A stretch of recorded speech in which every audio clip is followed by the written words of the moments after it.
Hello, everyone. Greetings. It's really good to be here with you. My dad loved this church. He loved the people in this church. This is the perfect place for his celebration. I want to welcome everybody here. We've got our family here, lots of friends and family. I want to make a special welcome to my Aunt Bonnie. Came in from Philadelphia. She has the heart of a lion. Has been fighting for social justice all her life. And she's the last of her generation. So welcome, Bonnie and Lindsley. Okay, well, my father had a real facility with the English language. I don't possess it quite as much, but I've decided instead of using my words about my father, I'm going to use his words. I've collected a variety of quotes over the years that each represent something about my father that I loved and admired. And the first quote is, "You give it to him, Bobby." That quote represents the enduring love that my father felt from his father and his mother. My dad was born in Newton, Massachusetts in 1926, and he had an older sister Rose, and two younger brothers, Dick and John. And my grandfather was in Boston at the Boston Theological Seminary, and the family moved to Minneapolis when my dad was about 5. And these words, "You give it to him, Bobby," were the first memories that my father said of his life, the first things he really remembers from his life.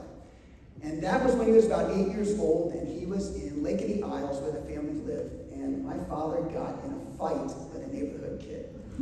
And, it started out as, that's just my father telling me the story, it started out as pushing and shoving, and then, it turned into like real wrestling and grappling, and eventually they're on the ground rolling around. And the word gets to my grandmother, Lucille, and she comes flying out the door and running around the street, and my father remembers whipping his head around as his mother was running down the street, and all he could hear was her cupping her hands to her mouth and saying, "You give it to him, Bobby."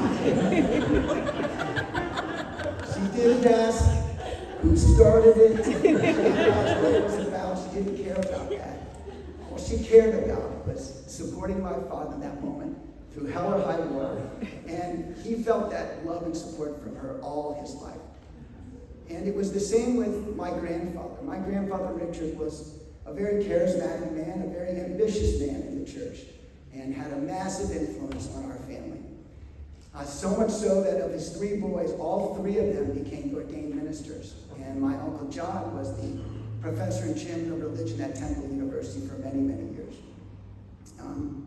So when my dad was a senior at Yale, he played football, and in 1949, the Bulldogs came to the Midwest to play Wisconsin. And at that time, Wisconsin was one of the top 5 programs in the country. And my father was a running back on that team. And being in the Midwest meant that his mother and father could see him play live.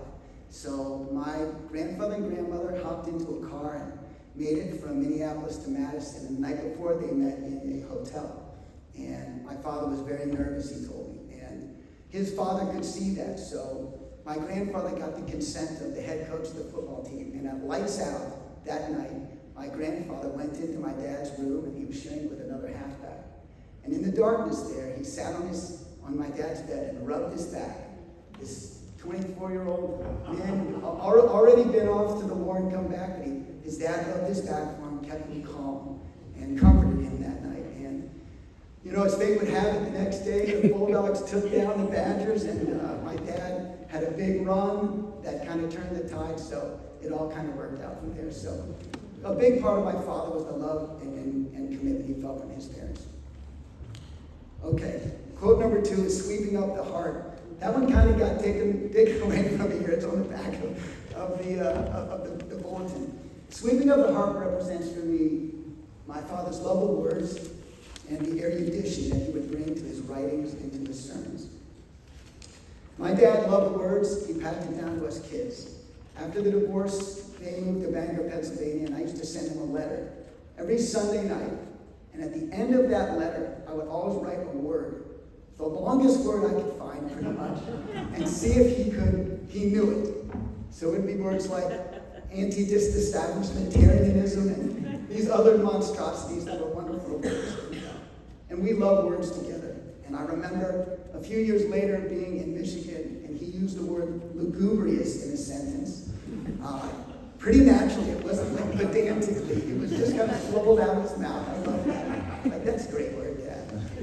We would often go sailing together on Glen Lake, and out in the solitude there, just the two of us and the sunfish, we would play this game called Fat Cat, which is a word game where you essentially rhyme words and then you describe them to your partner and they have to guess it. So, like if we did something like a fat cat of, and I would say, okay, this is a fat cat of a canine fallen piece of a limb of timber, and then he would guess like a dog, log, that kind of thing. So we had a favorite one. We'll see if you guys can get it, okay?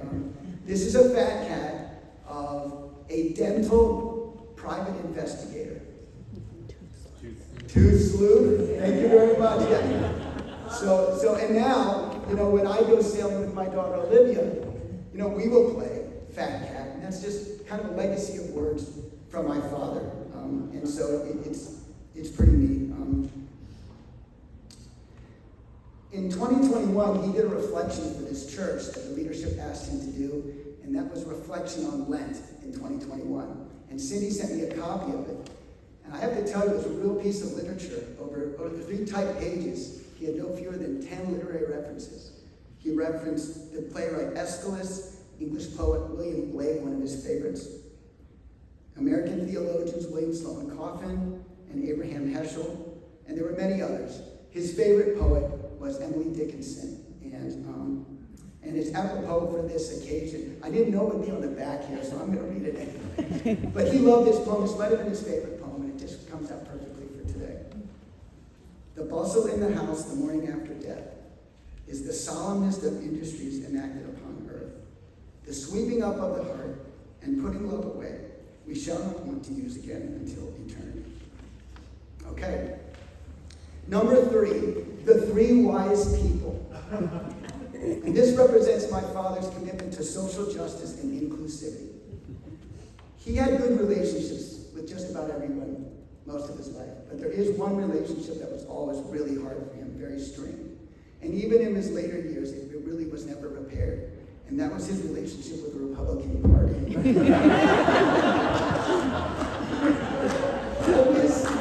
always had lobbying. And when I was young, we would watch the evening news together, and it was like he was heckling the television. Walter Cronkite might say, "Today the Republican Party voted." And he'd say, "Well, of course they did, Walter. It's making them all money. Why do you think they voted that?" Or Peter Jennings, might say, "Dick Cheney lauded the passage of the energy bill today." And he would say, "What do you think, Dick? Why do you think he likes that? He owns Halliburton. They're going to make billions of this." And it was back and forth with the television. But it wasn't just his words. My father was a man of action. He drove down from Philadelphia to the Deep South to walk with Coretta and Martin Luther King Jr. in the 60s. In the 70s, in Central Ohio, he preached inclusivity, the inclusion of gay and lesbian people, not just in the parish, but in the leadership of the church. This is from the pulpit in Middle America in the 70s, 50 years ago. When he came to Connecticut, he and Cindy, went to Groton, Connecticut at Electric Boat and, protested against the proliferation of nuclear arms. And it goes on and on. But these 3 words, 4 words, the wise people, comes from my sister Nancy's taping of my father just 6 months ago. We have a family creche that we unwrap every Christmas. And so Nancy actually videotaped my dad taking these apart. And Nancy on the tape says, "So, Poppy Roo, who do we have here?" And my dad said, "Well, we've got the figurines from Mary and Joseph and the baby. And here are the shepherds that we put over here. And these are the 3 wise people." I try to be inclusive in language, because that's a step up. I was just so proud that he always seemed to be on the right side of history with all these things, and just fighting 50 years ago for things we're still fighting for. So I'm really proud about that. And the final quote is,